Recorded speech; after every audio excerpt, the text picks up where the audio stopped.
हमारा टॉपिक होगा special theory of relativity.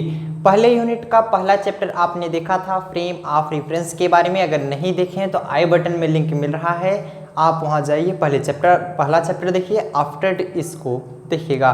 चलिए आज हम बात करेंगे सेकेंड चैप्टर के बारे में, जो कि फर्स्ट यूनिट का ही है, स्पेशल थियरी ऑफ रिलेटिविटी। काफ़ी ज़्यादा यूनिवर्सिटी में सिर्फ आपको दी गई रिलेटिविटी, जिसमें आपको फर्स्ट चैप्टर और सेकेंड चैप्टर में डिफरेंट नहीं दिखाया गया है। सो कोई दिक्कत नहीं, टॉपिक हमारा सेम होने वाला है। चलिए शुरू करते हैं आज का सबसे इम्पॉर्टेंट टॉपिक और सबसे ज़्यादा बार पूछा जाने वाला क्वेश्चंस भी है, जो कि आपके पेपर में काफ़ी बार आ चुका है। माइकलसन मोरले एक्सपेरिमेंट के बारे में आज हम बात करेंगे। सबसे पहले आप लोग हेडिंग डालेंगे Michelson Morley experiment. Michelson Morley experiment, आखिर ये माइकलसन मोरले एक्सपेरिमेंट होता क्या है, इसके बारे में जानेंगे। इसका एक्चुअल सेटअप देखे थे, किस प्रकार इन्होंने अपना एक्सपेरिमेंट दिया था उसको देखेंगे। आखिर इनका एम क्या था इस एक्सपेरिमेंट को लेकर, सब कुछ जानेंगे। लास्ट तक वीडियो देखेंगे तो आपके दिमाग से ये हार्ड क्वेश्चन है ये सब कुछ निकल जाएगा, आपको टोटल समझ में आ जाएगा। चलिए शुरू करते हैं। सबसे पहले देख लेते हैं इसका एम क्या था। इस एक्सपेरिमेंट का एम क्या था, माइकलसन मोरले एक्सपेरिमेंट। इसका जो मेन वैज्ञानिक थे, मेन साइंटिस्ट माइकलसन थे।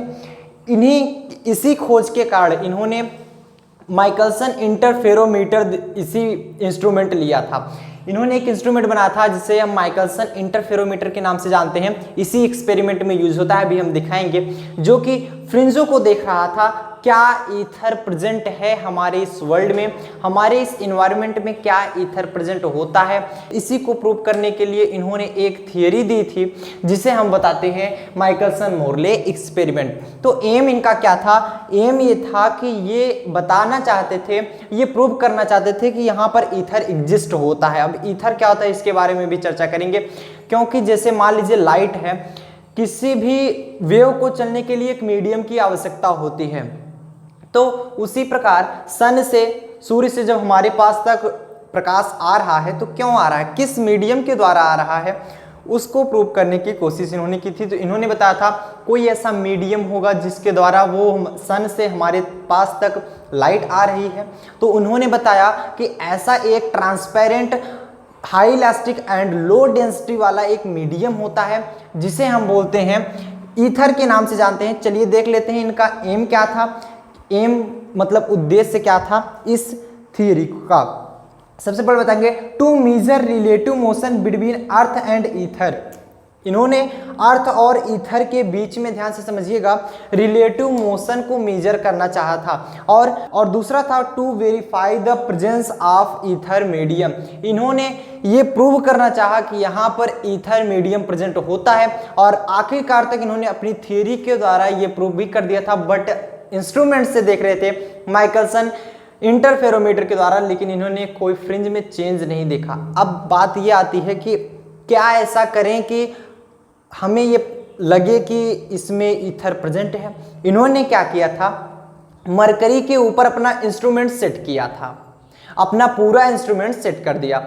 अभी जो भी इन्होंने एक्चुअल सेटअप बनाया था सबके बारे में हम देखेंगे। उसके पहले आप बता दें इंट्रोडक्शन में कि मरकरी के ऊपर इन्होंने अपना इंस्ट्रूमेंट रखा था, पूरा एक्चुअल सेटअप बना दिया था। अब उसे इन्होंने पृथ्वी के मूव से मूव कराया। अब पृथ्वी की चाल सब लोग जानते हो कितनी होती है, 3 × 10⁴ मीटर पर सेकेंड। सब लोग को पता है 30 किलोमीटर पर सेकेंड होता है। एक सेकंड में 30 किलोमीटर मूव करता है अराउंड द सन, पृथ्वी। तो इन्होंने क्या किया था, उसको भी 3 × 10⁴ मीटर पर सेकेंड की स्पीड से मूव करा दिया, मतलब 30 किलोमीटर पर सेकेंड की स्पीड से मूव करा पृथ्वी के साथ। तो इन्होंने क्या देखा, कुछ फ्रिंजें मिली, नंबर ऑफ फ्रिंजें इन्हें प्राप्त हुई। फिर इन्होंने कहा अगर इसी इंस्ट्रूमेंट को, इसी एक्चुअल सेटअप को यदि हम ऐसे मूव करा रहे हैं, अगर इसे 90 डिग्री रोटेट करा दिया जाए, तब अगर इसे हम मूव कराएं, क्या फ्रिंजों में कोई डिफरेंट होगा या फिर फ्रिंजों में कोई डिफरेंट नहीं होगा। अगर फ्रिंजों में डिफरेंट आ रहा है, मतलब इस इन्वायरमेंट में ईथर प्रेजेंट है। अगर कोई भी डिफरेंट नहीं आ रहा है तो जनरली सी बात है कोई भी ईथर नाम की कोई चीज यहाँ पर हमारे इन्वायरमेंट में प्रेजेंट नहीं होती है। तो इन्होंने क्या किया था कि एक बार तो अपना सेटअप 90 डिग्री के पहले एक्चुअल सेटअप कराया था, उसके बाद इसे 90 डिग्री पर रोटेट करा दिया, उसके बाद उसी हिसाब से इन्होंने किया। तो दोनों के फ्रिंजों को इन्होंने मेजर किया तो इन्होंने देखा 0.4 का डिफरेंट आ रहा है। चलिए आज हम इसी के बारे में चर्चा करेंगे कि 0.4 डिफरेंट कैसे आया, जो कि एक फ्रिंज लगभग आनी चाहिए लेकिन उसका 40% आया। तो इन्होंने कहा निग्लिजिबल नहीं किया जा सकता। चलिए स्टार्ट करते हैं। तो सबसे पहले देख लेंगे इनका एम आपने जाना। अब हम देखते हैं ईथर आखिर होता क्या है, ईथर के बारे में जान लेंगे। काफी बच्चे सोच रहे होंगे ईथर जो हम केमिस्ट्री पढ़ते हैं ROR, नहीं बच्चों, ईथर ROR वाला यहाँ पर नहीं लिया जाएगा।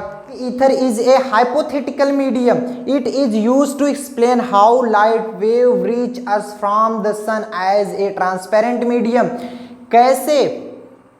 कैसे जो लाइट होती है, सन की जो लाइट है वो हमारे पास तक पहुंच रही है, हमारे पास तक कैसे पहुंच रही है, उसके लिए एक मीडियम की आवश्यकता होती है, जिन्हें ही बताया गया कि ईथर की आवश्यकता थी। ये एक ट्रांसपेरेंट मीडियम होता है। जैसे हम जनरली देख पाते हैं कि क्या कोई दो ऑब्जेक्ट के बीच में कुछ दिखता है, नहीं दिखता है। जनरल सी बात है कि ये हमारा एक ट्रांसपेरेंट मीडियम है। दूसरी चीज आप बताएंगे, इट इज हाईली इलास्टिक, ये हाईली इलास्टिक होता है एंड वेरी लो डेंसिटी। जैसे कि हमने पहले बता दिया, ईथर जो इन्होंने बताया था वो highly elastic and very low density का मेजर किया गया था। आफ्टर इट आइंस्टीन का प्रिंसिपल आया था, जिन्होंने बता दिया कि ईथर नाम की कोई चीज यहाँ पर प्रेजेंट नहीं है। आगे चल के हम सब कुछ चर्चा देखेंगे, लेकिन उसके पहले क्या हुआ था वो चीज हम देख लेते हैं। जो माइकलसन थे ये एक अमेरिकन साइंटिस्ट थे और इन्होंने नोबेल पुरस्कार प्राप्त किया था इसी इंस्ट्रूमेंट को खोजने के बाद। चलिए देख लेते हैं अब इसका एक्चुअल सेटअप क्या होता है। सबसे पहले आप देखेंगे एक्चुअल सेटअप, हेडिंग डालेंगे actual setup, actual setup. Actual setup इन्होंने क्या किया था, बहुत इंटरेस्टिंग है समझना। इन्होंने एक मोनोक्रोमेटिक वेव सोर्स लिया, मोनोक्रोमेटिक वेव सोर्स लिया, एक वर्डी प्रकाश का सोर्स लिया, मान लीजिए yes, that is a monochromatic wave source. जब यहां से लाइट निकल, मान लीजिए कोई सोर्स है, प्रकाश तो ऐसे निकलेगी ना, अरे बल्ब जलता है तो कैसे प्रकाश निकलती है, चारों तरफ से ऐसे रे के रूप में, तो आपको दिखेगा नहीं, मतलब चारों तरफ प्रकाश निकलती है। तो जब ये चारों तरफ प्रकाश निकलती है तो हमें सीधी ले जाना है, तो हमने क्या किया, एक उत्तल लेंस लगा दिया। उत्तल लेंस लगाने से क्या होता है, काफी बच्चे यहाँ पर आप लोग एक्सपेरिमेंट भी किए होंगे। उत्तल लेंस हम सूर्य की रोशनी में जब रख देते हैं, उसके नीचे रखा हुआ कागज अपने आप जल जाता है। ऐसा क्यों होता है, क्योंकि जो उत्तल लेंस होता है जितने भी एब्जॉर्ब करता है प्रकाश को, उसको एक सेंटर पर केंद्रित कर देता है, सेंटर पर केंद्रित कर देता है, जिसके कारण हीट बढ़ जाती है और वो कागज जल जाता है। तो वही यहाँ पर भी काम है, जो प्रकाश जा रहा है, जैसे मान लीजिए प्रकाश ऐसे ऐसे भी जाएगा तो इसको केंद्रित कर देता है सबको, और सबको एक जगह पर केंद्रित कर देता है, मतलब एक सीधी रेखा में जाने देता है। तो हमने क्या किया, एक लेंस को भी लगाया यहाँ पर, लाइट ऐसे निकली, एक हमने यहाँ पर लेंस लगा दिया था, जो लाइट यहाँ पर पड़ रही थी सब आगे बढ़ के, तो ये जो लाइट हमारी सीधी लाइट जा रही है, ध्यान समझिएगा, सीधी लाइट जा रही है। जब ये गई तो इन्होंने क्या किया था, एक हाफ सिल्वर्ड ग्लास प्लेट लगाया था। अब हाफ सिल्वर्ड ग्लास प्लेट क्या होता है, जिसमें आधा ट्रांसपेरेंट होता है और आधा हमारा रिफ्लेक्शन होता है उसमें, मतलब अगर प्रकाश पड़ेगी, ट्रांसपेरेंट जहां पर होगा वहां से तो लाइट निकल जाएगी। आप देखते हो जैसे ग्लास ले लो, वहां पर लाइट डालो तो क्या वो रिपल करता है, नहीं करता, वो निकल जाता है। लेकिन जब उसी के पीछे कलई कर दिया जाता है, जैसे कि आप आईना देखते हो, जैसे आप चेहरा देखते हो, तो उस पर जब प्रकाश पड़ती है तो वो रिफ्लेक्ट हो जाती है। तो आधा रिफ्लेक्शन था, एक इन्होंने यहां पर लगाया था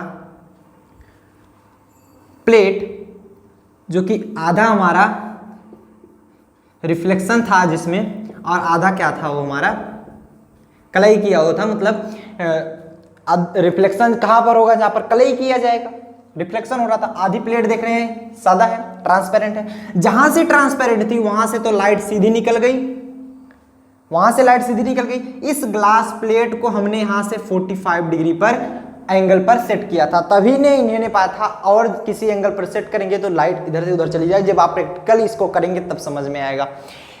सीधी निकल गई। हमने इससे यल डिस्टेंस पर एक मिरर रख दिया था और जो ट्रांसपेरेंट हुआ, तो ट्रांसपेरेंट होने के बाद लाइट ऐसे चली गई, लाइट जस्ट ऐसे चली गई।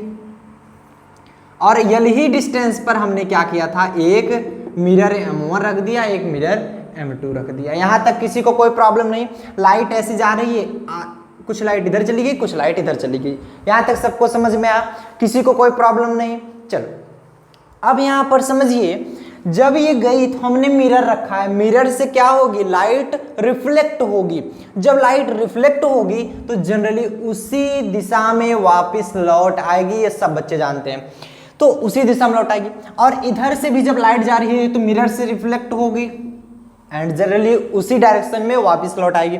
अब दोनों लाइट पहले तो ऐसे ही देखना, पहले ध्यान से, लाइट जा रही है, एक तो हमारी ट्रांसपेरेंट से आगे चली जाएगी, एक हमारा रिफ्लेक्शन से ऊपर चली जाएगी, कुछ ऐसे हो गया।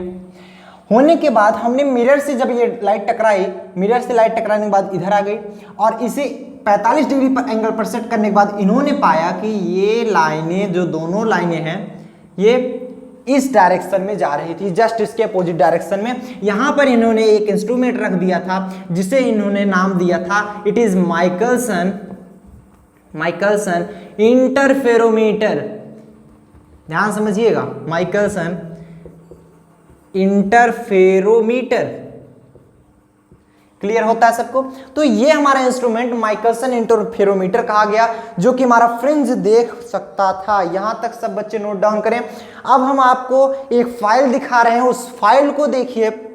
इस फाइल में, इस वीडियो में आपको नजर आ रहा होगा, दिख रहा होगा कैसे लाइट, मोनोक्रोमेटिक लाइट हमारी चल रही है और चलने के बाद हाफ सिल्वर्ड ग्लास प्लेट से टकराई। टकराने के बाद दो लाइटें अलग अलग डायरेक्शन में चली गई जो कि एक दूसरे के परपेंडिकुलर थी और हमने यल डिस्टेंस पे दो मिरर रखे थे, M1 एंड M2, और उससे टकराने के बाद हमारा जस्ट उसी डायरेक्शन में लाइट वापस आ गई।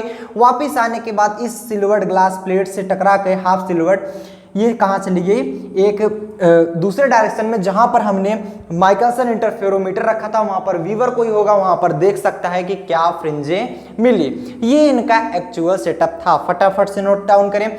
और जनरली जो इन्होंने एक्सपेरिमेंट अपना दिया था, स्क्रीन पर दिख रहा है, सब लोग इसका एक्सपेरिमेंट भी देख लीजिए कि इन्होंने कहा क्या था।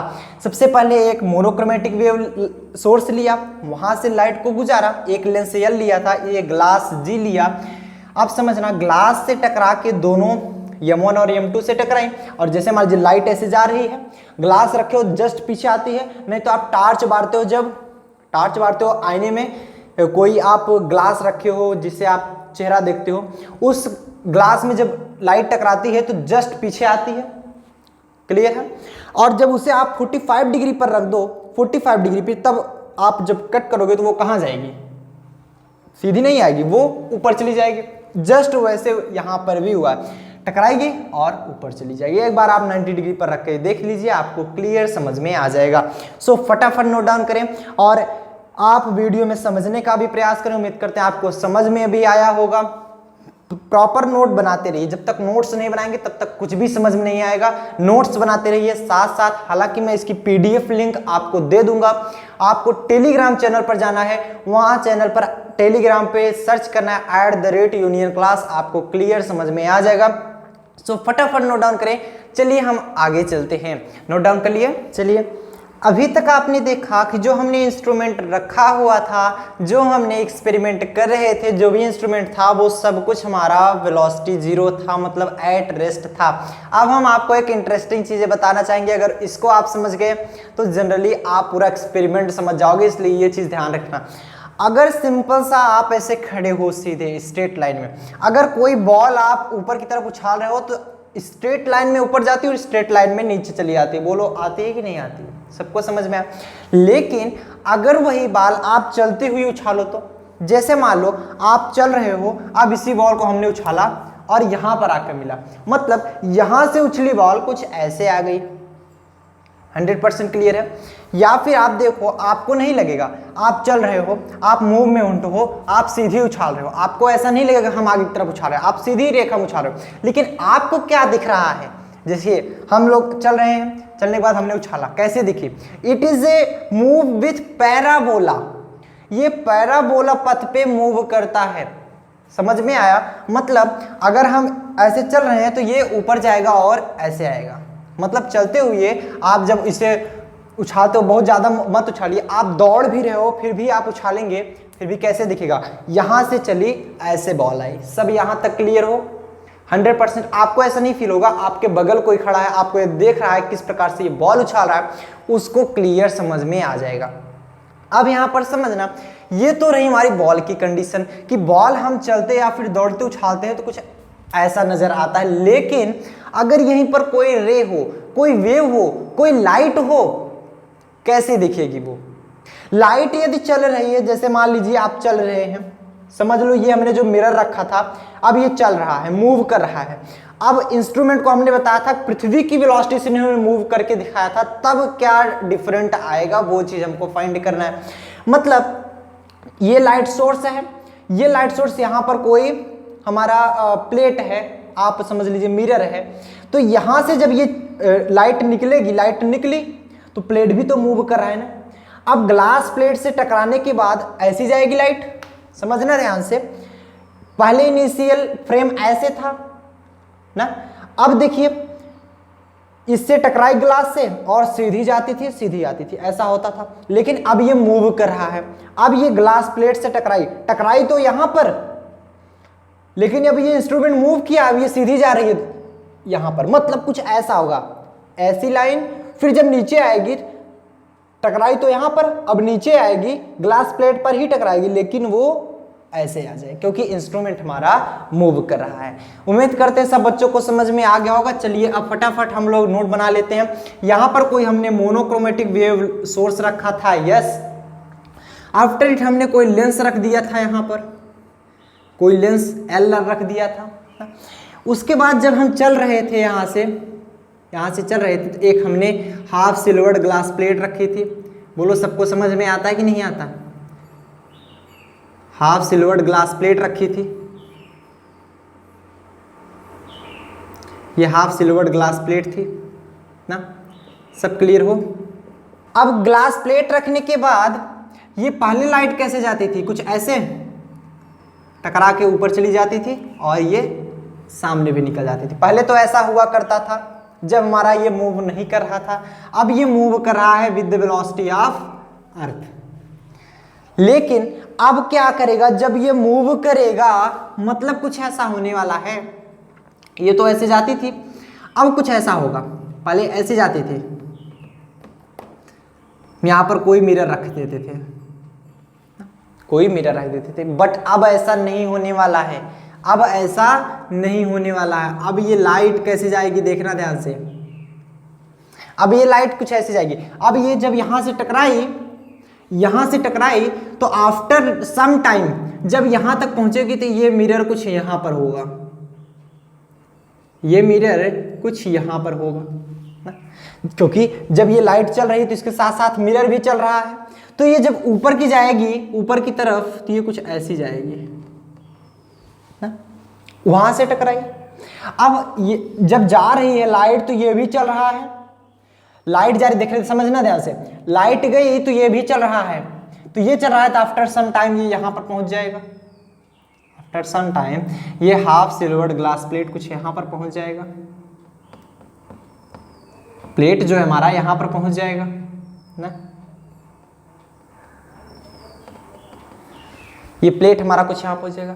तो जब अब ये मूव कर रहा है, ध्यान समझना, ये लाइट गई तो ये मूव कर रहा है, तो ये लाइट की स्पीड ज्यादा होगी।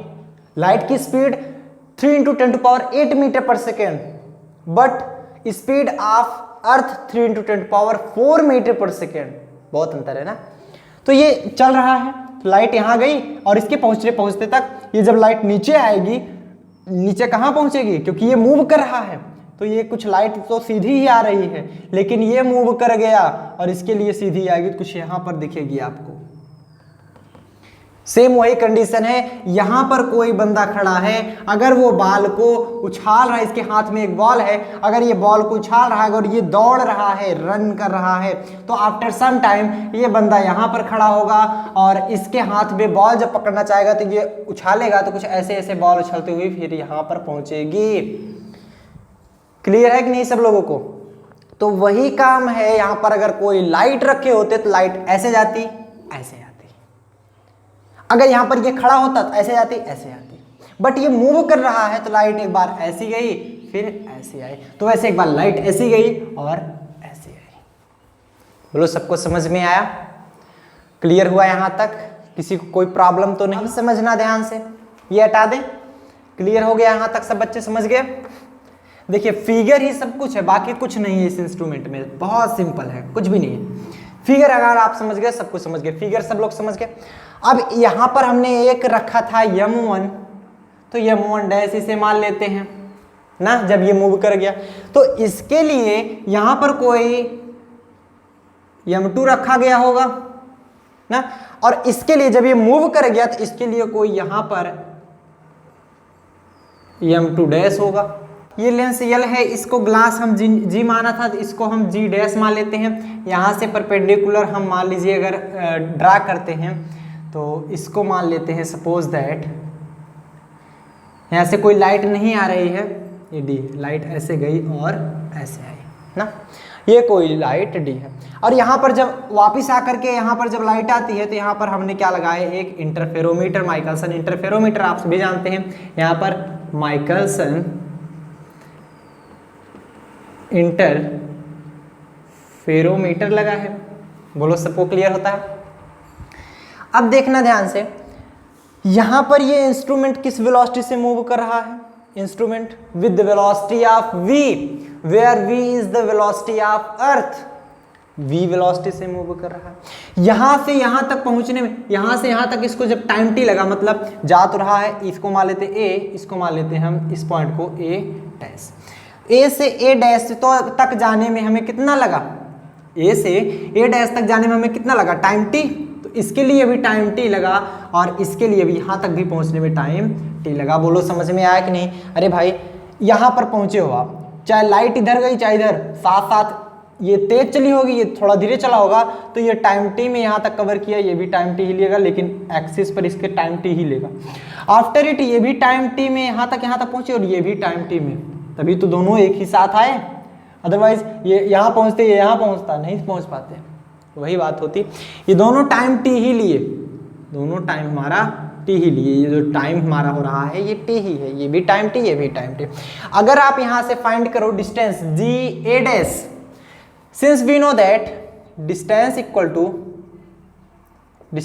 To velocity into time, because we know that velocity equal to distance upon time. तो उसी प्रकार आप डिस्टेंस एक बार g a डैश निकालो, g डिस्टेंस आप निकाल रहे हो g a डैश, और g a डैश किसके बराबर है, a डैश g डैश के, a डैश g डैश, उसकी वैल्यू क्या आएगी, इस ये वेलोसिटी चल रही है with the velocity of light, की वेलोसिटी कितनी होती है c, प्रकाश की चाल c इंटू टी। बोलो समझ में आ, c into T, where c is the velocity of light, where c equal to velocity of light. अब इसी प्रकार आप ये डिस्टेंस निकालो gd, और gd डिस्टेंस निकालो कितना आएगा, gd, जो कि gd किसके बराबर है, जितना ये होगा उतना ये भी होगा, d g डैश या g डैश d। ये किस वेलोसिटी से मूव कर रहा है, with the velocity of v, ये वेलोसिटी ऑफ v से मूव कर रहा है, तो velocity into time, where v equal to क्या है हमारा, वेलोसिटी ऑफ अर्थ, v क्या है हमारा, वेलोसिटी ऑफ अर्थ। यहां तक सबको डिस्टेंस पता चल गया, डिस्टेंस मालूम चल गया। और ये डिस्टेंस हमने क्या रखी थी, स्मॉल एल, सबको पता होगा। और यहां से यहां तक की भी डिस्टेंस हमने क्या रखी थी, स्मॉल एल, और इस वाले से इसकी भी डिस्टेंस स्मॉल एल, मतलब ग्लास से ये जो हमारा प्लेट दिख रहा है, या फिर आप बोल सकते हो इसे मिरर दिख रहा है, उसके बीच की डिस्टेंस हमारा स्मॉल एल था। तो आप यहाँ पर निकालो in triangle G A dash D, लिखो in triangle ji, in triangle, यहाँ पर ऐसे बना है क्योंकि ये क्या बना रहा है, एक हमारा 90 डिग्री का कोण जी ए डैश डी। बोलो सबको प्रॉपर दिख रहा है कि नहीं, सबको दिख रहा है। चलिए अब जी ए डैश डी में देखेंगे, जी ए डैश डी में तो यहाँ पर क्या बताएंगे, ये क्या हमारा हाइपोटेनस, हाइपोटेनस का स्क्वायर, हाइपोटेनस का स्क्वायर बराबर बेस का स्क्वायर प्लस परपेंडिकुलर का स्क्वायर, सभी लोग जानते हो according to Pythagoras theorem. Hypotenuse यहाँ पर क्या होगा, जी ए डैश, यहाँ पर लिखोगे जी ए डैश का स्क्वायर बराबर बी की वैल्यू बेस क्या होगा यहाँ पर जी डी, चाहे जो भी मान लो, जी डी का स्क्वायर प्लस परपेंडिकुलर हमारा ये होगा D A dash, D A dash का स्क्वायर। अब बहुत सिंपल है, कुछ भी नहीं है। जी ए डैश का वैल्यू रखो जी ए डैश, यहाँ पर देखो वैल्यू हमने निकाला जी ए डैश के C T, C square T square equal to जी डी की वैल्यू रखो V T, V square T square plus D A dash की value small L, small L square. अब देखिएगा टी को एक तरफ ला लेंगे तो ये क्या हो जाएगा C square T square minus में V square T square equal to में एल स्क्वायर, या फिर हम यहाँ से टी स्क्वायर कॉमन कर लीजिए, टी स्क्वायर कॉमन करने के बाद C square minus V square equal to में एल स्क्वायर। फिर आप यदि टी स्क्वायर की वैल्यू निकालोगे तो क्या मिलेगा, L square upon C square minus में वी स्क्वायर। फिर आप टी की वैल्यू निकालोगे तो under root L square upon में सी स्क्वायर माइनस में वी स्क्वायर। फिर आप जब देखोगे टी की वैल्यू निकालोगे तो एल स्क्वायर है तो ये बाहर आ जाएगा अपान अंडर रूट में C square minus V square, तो उसको लिख सकते हो सी स्क्वायर कॉमन कर लो, अंडर रूट में ही रहने दो, सी स्क्वायर कॉमन कर लो तो 1 माइनस वी स्क्वायर अपान में सी स्क्वायर होगा। इतना कि नहीं होगा, ऐसा क्यों हुआ, क्योंकि जब आप सी स्क्वायर कॉमन करो तो वहां पर 1 बचा, और इसमें जिसमें सी नहीं है वो डिवाइड करो, जो भी कॉमन करते हो सी डिवाइड करते हो, सी स्क्वायर से डिवाइड करो 1 बचेगा, ये V square upon C square. यहाँ तक सबको समझ में आया, सबको क्लियर हुआ यहाँ तक। अब इधर देख लेते हैं हम लोग वैल्यू, अब इधर देखिए निकालते हैं, टी की वैल्यू निकालेंगे हम, टी इक्वल टू ये एल अपान ये सी स्क्वायर है तो अंडर रूट से बाहर हो जाएगा, और ये क्या बचेगा 1 minus V square upon C square, 1 minus V square upon में सी स्क्वायर पावर में हाफ, और हम इसे लिख सकते हैं एल अपान सी, और ये पावर में जाएगा तो 1 minus V square upon C square power में माइनस हाफ। बोलो होगा कि नहीं होगा। अब हम बताएंगे अकॉर्डिंग टू बाइनोमियल थ्योरम, इसमें कौन सा थ्योरम लगाएंगे, बाइनोमियल थ्योरम लिख लेंगे अकॉर्डिंग टू या using binomial theorem and neglecting higher term, और हाइयर टर्म निगलेक्टिंग करने पर, और हाइयर टर्म निगलेक्टिंग इसलिए होगा क्योंकि हाइयर टर्म छोटा होता जाता है। आप देख लीजिए फार्मूला 1 माइनस एक्स है, इसी फॉर्म में पावर में माइनस हाफ, तो इसकी वैल्यू होती है 1 minus x power minus half है तो इसकी वैल्यू आ जाती है 1 प्लस 1/2 इंटू एक्स प्लस 1/2 का स्क्वायर इंटू एक्स प्लस 1/2 का स्क्वायर है, इधर 2 का क्यूब हो जाएगा इंटू एक्स, तो ये क्या बचा 1 plus x/2 plus x by ये स्क्वायर होता जाता है ना x cube, x square by 4 plus में एक्स क्यूब बाई 8, ऐसे बढ़ता चला जाता है। तो अपान में 2 का स्क्वायर हो रहा है, मतलब इसकी वैल्यू छोटी होती जा रही है। तो वैल्यू जब छोटी होती जा रही है तो क्या होगा, हाइयर टर्म निगलेक्ट कर देंगे तो सिर्फ लोअर टर्म लेंगे, तो यहाँ पर क्या बच जाएगा, क्योंकि ये पावर में माइनस हाफ था, ये समझेंगे ध्यान से, तो क्या वैल्यू बचेगी T equal to L by C. यहाँ पर देखो माइनस यहाँ भी माइनस यहाँ भी, तब जाकर प्लस वाला चलता है, अगर यहाँ पर माइनस होता प्लस होता तो नहीं चलता। आपको मैं बाइनोमियल एक्सपेंशन की वैल्यू भी दिखा रहा हूँ, यहाँ पर नोट कर लीजिए एक बार, आप लोग आप लोग देख पा रहे हो यहाँ पर फार्मूला नोट करें तब आपको समझ में आएगा। क्या होगा 1 plus V square upon C square, upon में 2 भी तो आ जाएगा, ऐसे तो होगा ना, 1 प्लस 1/2 आगे आ जाएगा V square upon C square, इसकी वैल्यू आती है L upon C 1 plus V square upon 2 C square, ये टी की वैल्यू आ गई ना।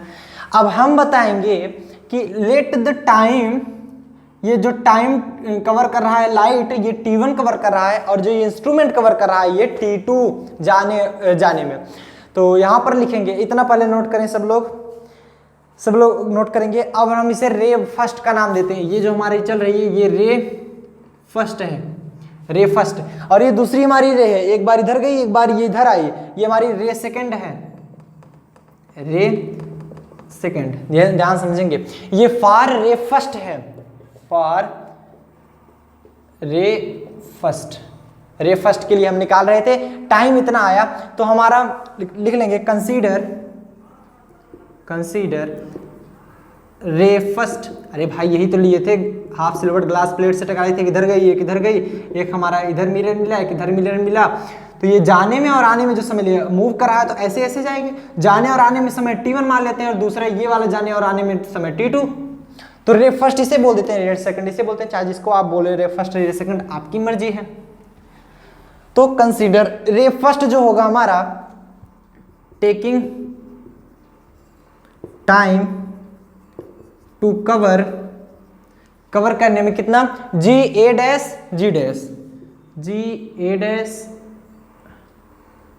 जी डैश पथ, इस पथ को कवर करने के लिए टाइम t1 ले रहा है। तो t1 यहां पर क्या होगा, ये टाइम t लिया ये भी टाइम t लिया, t प्लस टी, तो t1 इक्वल टू क्या हो जाएगा 2t, t प्लस टी, तो 2t हो जाएगा। तो क्या बचेगा, t1 equal to 2 into T की वैल्यू क्या रखोगे, यल अपान सी, ब्रैकेट में 1 प्लस वी स्क्वायर अपान में 2c स्क्वायर। बोलो यहां तक t1 की वैल्यू आपको पता चलेगी, नोट करें, t1 की वैल्यू सबको फाइंड हो गई। चलिए अब लिखेंगे फार रे सेकंड। रे सेकंड में आप लोग ध्यान दीजिएगा, बहुत सिंपल वो भी है, लिख लेंगे फार रे सेकंड। रे सेकंड के लिए देखेंगे, इसको हम बना लेते हैं, ये हम मान लेते हैं b और इसे मान लेते हैं b डैश। अब ध्यान से समझिएगा, ये तो रे यहां पर जा रही है, दूसरा इंस्ट्रूमेंट भी हमारा इसी डायरेक्शन में चल रहा है, रे तो हमारा जा ही रही है, दूसरा इंस्ट्रूमेंट भी हमारा इसी डायरेक्शन में चल रहा है। अब एक हम आपको बताएंगे, दो ट्रेन हमारी, दो ट्रेन जो कि साथ साथ जा रही है, एक 60 किलोमीटर प्रति घंटे की चाल से, एक दूसरी 40 किलोमीटर या 50 किलोमीटर प्रति घंटे की चाल से, 60 और 50। तो आप देखेंगे 60 वाली आगे चली जाएगी, 50 वाली पीछे रह जाएगी। ये तो सर हम भी जानते हैं। देखो करना क्या है, 60 और 50 जब चल रही, दोनों एक दूसरे के रिलेटिव मोशन में, देखिए मतलब आप बस में बैठे हो, आपके बगल बस जा रही है, आपकी बस 50 किलोमीटर प्रति घंटे की चाल से चल रही है, आपकी बस बगल वाले की बस 60 किलोमीटर प्रति घंटे की चाल से चल रही है। तो आपको ऐसा लगेगा, सिर्फ बस में देखिए कि जो आपके बगल वाली बस है वो सिर्फ 10 किलोमीटर प्रति घंटे की चाल से चल रही है, स्लो जाएगी एकदम। आप जब गाड़ी चला रहे होते हो, बाइक चला रहे होते हो, बगल से कोई बाइक आपको क्रॉस करती है तो आपको ऐसा लगता है बड़ी धीरे से क्रॉस की, लेकिन एक्चुअली में क्या होता है, आप तो 60 की स्पीड थे, बंदा 70 की स्पीड में कट करके निकल गया ना, लेकिन आपको ऐसा लगा अरे ये तो धीरे से ही तो कट किया। बोलो होता है कि नहीं होता है, रिलेटिव मोशन। तो वैसे ये एक लाइट है, स्पीड ऑफ लाइट, ये जल्दी से कवर करेगा और एक इंस्ट्रूमेंट धीरे जा रहा है। तो जब एक ही डायरेक्शन में जा रहा है तो आप क्या बताओगे कि सी लाइट एक दूसरे के रिलेटिव, अगर ये मान लो स्पीड ऑफ लाइट कवर की और एक इंस्ट्रूमेंट भी जा रहा है, स्पीड ऑफ लाइट में से अगर एक दूसरे को देखा जाए तो स्पीड ऑफ लाइट में से इंस्ट्रूमेंट की लाइट माइनस होगी, तो स्पीड माइनस होगी। तो आप लिखेंगे कंसीडर रे सेकंड टेकिंग टाइम t2। कहां से कहां तक, तो टोटल टाइम t निकालेंगे, टोटल टाइम t2 निकालेंगे इसके लिए। तो t2 यहां से निकाल लेंगे, आप लोग ऐसे लिख लीजिएगा, t2 निकालेंगे तो क्या होगा, टाइम जो लेगा कहां से कहां तक जाने में, g से लेकर b तक जाने में, g to b प्लस एक बार यहां से यहां तक गई, फिर लेकिन यहां से पहुंचते हुए ये इंस्ट्रूमेंट यहां पहुंच गया। अब लाइट यहां से यहां तक आई, देख रहे हैं यहां से, एक बार लाइट यहां से यहां तक गई और ये इंस्ट्रूमेंट भी चला है, ऐसे लाइट गई तो यहां तक पहुंची, ऐसे लाइट वापस चली आई। समझे, एक लाइट गई तो इंस्ट्रूमेंट भी चल रहा है, यहां तक पहुंची और यहां तक पहुंचने के बाद लाइट वापस आ गई। तो G से B तक जाने में, फिर B डैश से G डैश तक आने में, टाइम G डैश से B डैश तक आने में लिया गया समय। अब देखना टाइम क्या होता है, डिस्टेंस, टाइम निकालोगे डिस्टेंस अपान वेलोसिटी। तो डिस्टेंस क्या है, इसके और बी के बीच का डिस्टेंस यल, ये देखो यल, हमने यल ही तो माना था, अपन वेलोसिटी क्या है, यहां से यहां तक पहले तो रे गई सी वेलोसिटी से, लेकिन इसी वेलोसिटी हमारा इंस्ट्रूमेंट भी जा रहा है वी वेलोसिटी से, सी माइनस वी, एक दूसरे के रिलेटिव मोशन में, यहाँ पर दोनों को ऐड नहीं होगा। एक बस 60 किलोमीटर प्रति घंटे चार्ज चल रही है, दूसरी 50 किलोमीटर प्रति घंटे चार्ज चल रही है। आपको लगेगा कि ये कितनी स्पीड चल रही है, 10 किलोमीटर। कैसे, 60 में से 50 को घटाओगे तो आफ्टर इट 10 किलोमीटर प्रति आवर मिलेगा आपको।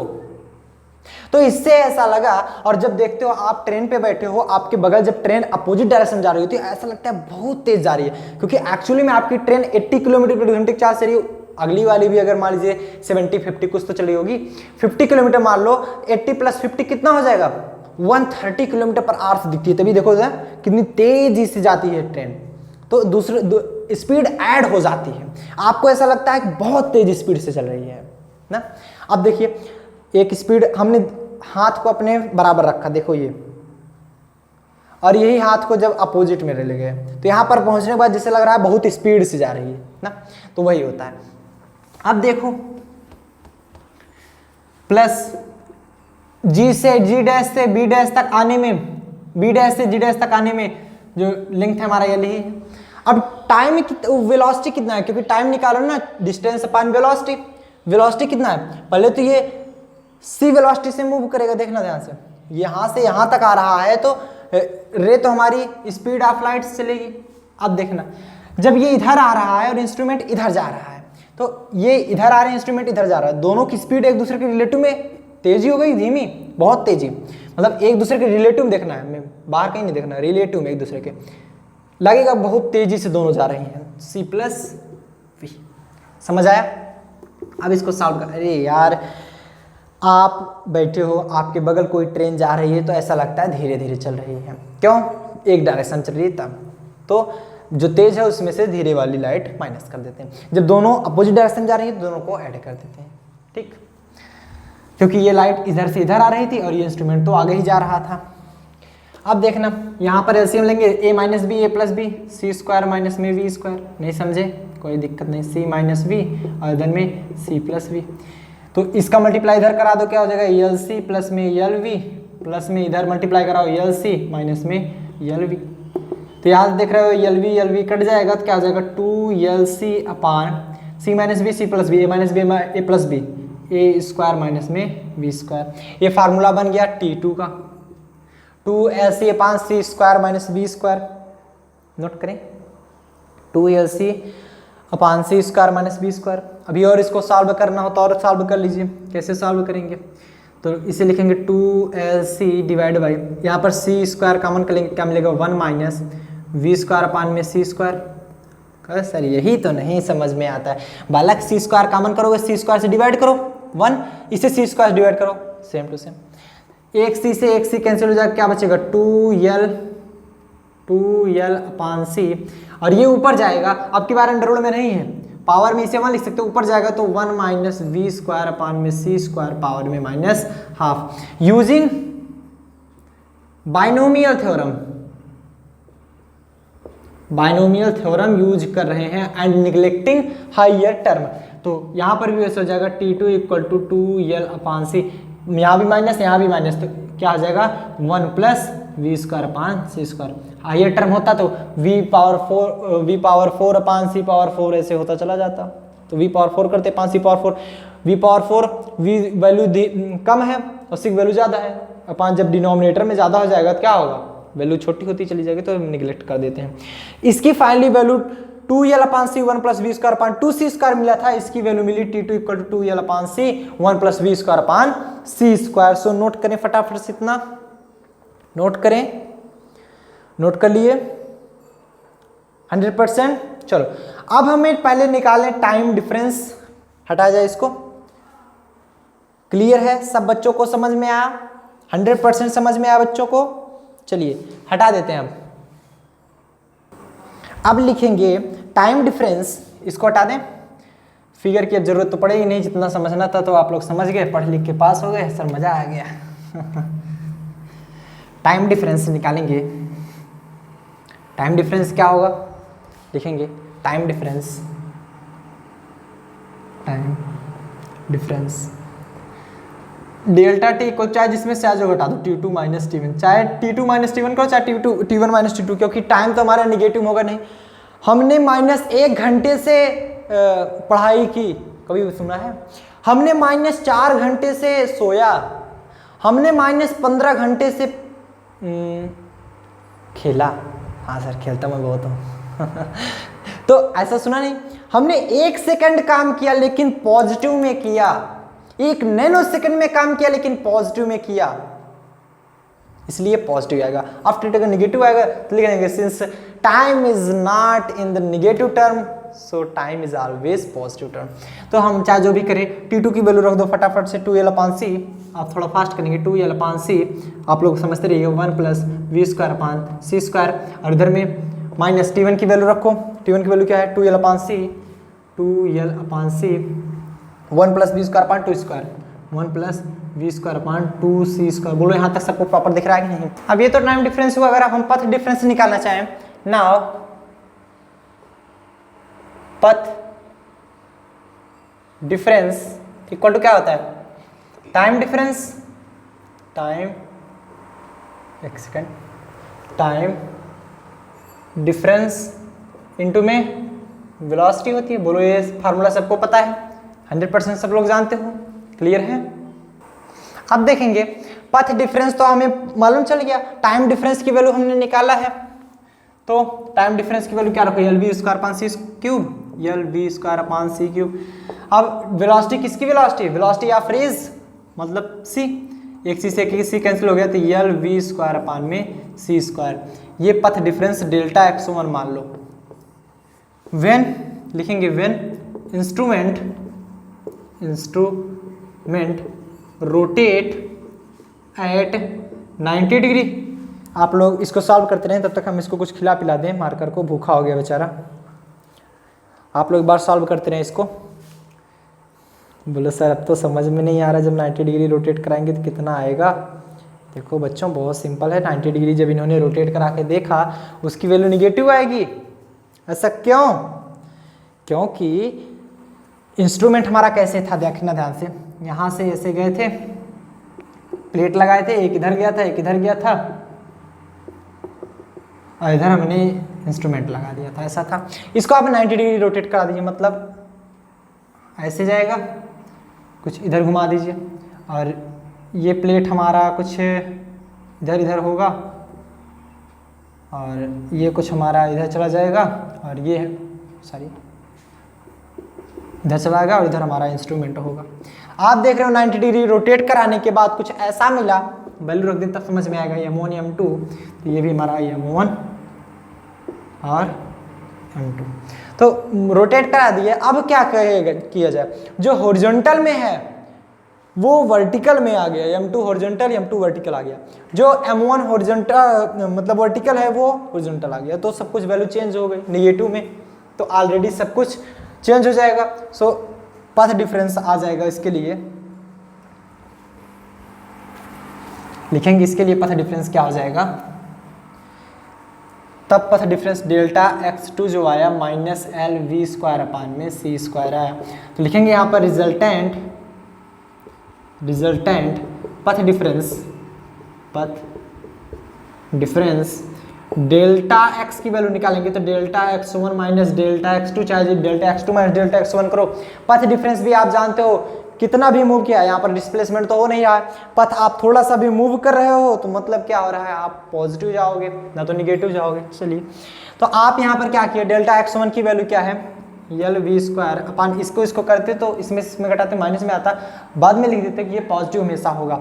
LV²/c² माइनस में डेल्टा x1, इसकी वैल्यू रखोगे, माइनस है ही, ये क्या है -LV²/c²। टोटल क्या हो जाएगा, LV²/c², माइनस माइनस प्लस हो जाएगा, LV²/c²। तो टोटल यहाँ पर ये c² हमारा LCM हो जाएगा, तो LV² + LV² मतलब 2LV²। ये हमारा डेल्टा x की वैल्यू आ गई, 2LV²/c²। नोट करें, 2LV²/c²। सबको समझ में आया? अब हम बता दें, if the wavelength of light is lambda, light की जो वेवलेंथ है यदि हमारा लेमडा हो, लिखेंगे इफ वेवलेंथ ऑफ लाइट, बस आ चुका है आपका, if wavelength of light is lambda, so fringe shift हमें निकालना ही था और हम फाइनली निकाल भी चुके हैं। फ्रिंज शिफ्ट जी होता है ना, फ्रिंज शिफ्ट इक्वल टू क्या होता है, डेल्टा एक्स अपान लेमडा। तो डेल्टा एक्स की वैल्यू कितना है, 2LV square, 2LV square upon में लेमडा सी स्क्वायर हो जाएगा। अब वैल्यू रख दें यहाँ पर, ये फ्रिंज शिफ्ट की वैल्यू आ रही है, फ्रिंज शिफ्ट को हम लोग डेल्टा एन से रिप्रेजेंट करते हैं, फ्रिंज शिफ्ट को हम लोग डेल्टा एन से रिप्रेजेंट करते हैं। अब यहाँ पर जानते हैं, सिंस जो लेंथ हमारा लिए थे ये 11 की वैल्यू, मतलब उस ग्लास प्लेट से मिरर के बीच की दूरी L इक्वल टू 11 मीटर था। अब दूसरी चीज़ क्या दिए थे, लेमडा की वैल्यू यहाँ पर 5500 एंगस्ट्रॉम था, 5500 एंगस्ट्रॉम। इसे भी मीटर में चेंज कर दो, ये मीटर में, इसे मीटर में चेंज कर दो। 5500 एक एंगस्ट्रॉम में 10⁻−10 मीटर होता है। तो आप इसको लिख सकते हो कि 55 गुणे 10 की घात, ये 2 बनेगा, ये -10 मतलब 10⁻8 मीटर लेमडा की वैल्यू आ गई। ये लेमडा निकल आया ना। तीसरी चीज और क्या है, C is velocity of light 3 × 10⁸ metre per second, ये भी मीटर में आ गया, वाह वाह सर। और v is the velocity of earth 3 × 10⁴ metre per second, वाह वाह सर, ये भी समझ में आ गया।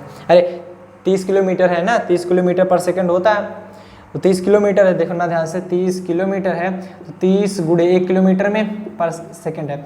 1 किलोमीटर में कितने मीटर, 10⁻³ पर सेकंड, 3 गुणे 10⁴ नहीं हो गया। अब देखना ध्यान से, 3 गुणे 10⁴ मीटर पर सेकंड आया ना, क्लियर, सब बच्चों को क्लियर होता है।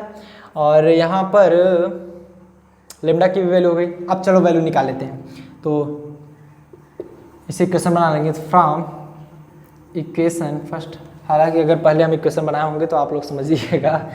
तो फ्रॉम इक्वेशन फर्स्ट इक्वेशन से देखेंगे तो हमें क्या मिल जाएगा, शायद नहीं बनाए थे। Delta N equal to 2 × L की वैल्यू क्या है, 11 × V स्क्वायर, V मतलब 3 × 10⁴ का whole square divide by lambda की वैल्यू क्या है 55 × 10⁻⁻8 ना। लेमडा सी स्क्वायर, सी की वैल्यू है 3 × 10⁸ का होल स्क्वायर। अब इसको सॉल्व कर लो, क्या हो जाएगा, यहाँ पर देख लो 11 × 5 = 55 ना, यहाँ पर 5 बच गया। तो हम इधर सॉल्व कर दे रहे हैं ताकि आप लोगों को कोई दिक्कत हो ना।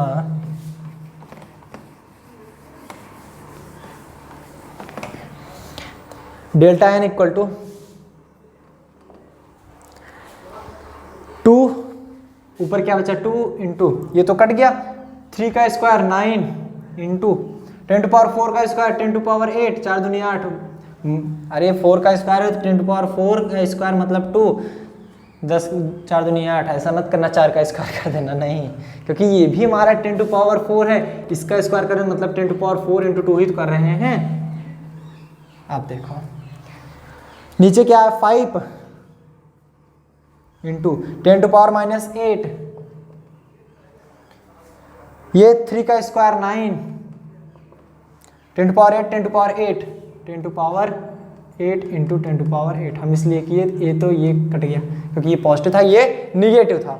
और ये देख पा रहे हैं ये 10⁻8 चला गया, क्योंकि ये ऊपर है, इसे ले जाते ऊपर 10⁻8 में से 10⁻8 चला जाता, क्या बचा 9 से 9 चला गया, 2/5 मतलब 5 × 20 0.4 डेल्टा एन की वैल्यू। फाइनली हमारा आंसर आ चुका है, नोट कर लें, फाइनली हमारा आंसर आ चुका है, नोट करें फटाफट से। तो इन्होंने ये बताया कि जब थ्योरी पार्ट में देखा, इतना पहले नोट करें तब हम आगे कुछ बक्के नोट कर लिए। तो अब ये थ्योरी पार्ट में इन्होंने देखा, थियोरेटिकली इन्होंने प्रूव कर दिया 0.4 फ्रिंज का डिफरेंट आ रहा था, लेकिन इन्होंने बताया 1 फ्रिंज आना चाहिए, लेकिन हम इसकी वैल्यू निगलेक्ट नहीं करते, अर्थात ether exist in our world, in our environment. But जब इन्होंने एक्चुअल अपने इंस्ट्रूमेंट में देखा क्या फ्रिंज में डिफरेंट आ रहा है, कोई भी डिफरेंट नहीं आ रहा था। इन्होंने सोचा कि शायद हो सकता है हम एक स्थान करें और कई स्थान पे ये सब करके देखें, कई जगहों पर इन्होंने करके देखा, बट इन्हें कोई फ्रिंज में डिफरेंट नहीं दिखा, लेकिन थ्योरेटिकल इन्हें दिखा था 0.4 का। और फिर इन्होंने क्या किया कि हो सकता है आपके मौसम में चेंज कर दिया जाए, रेनी सीजन में किया, विंटर में किया, समर में किया, सब में करके थक गए, लेकिन कोई भी फ्रिंज में चेंज नहीं आया। इंस्ट्रूमेंट के हिसाब से इनके ये निकला कोई भी यहाँ पर ईथर एग्जिस्ट नहीं करता, लेकिन उन्होंने थ्योरेटिकली बता दिया डेल्टा n इक्वल टू 0.4।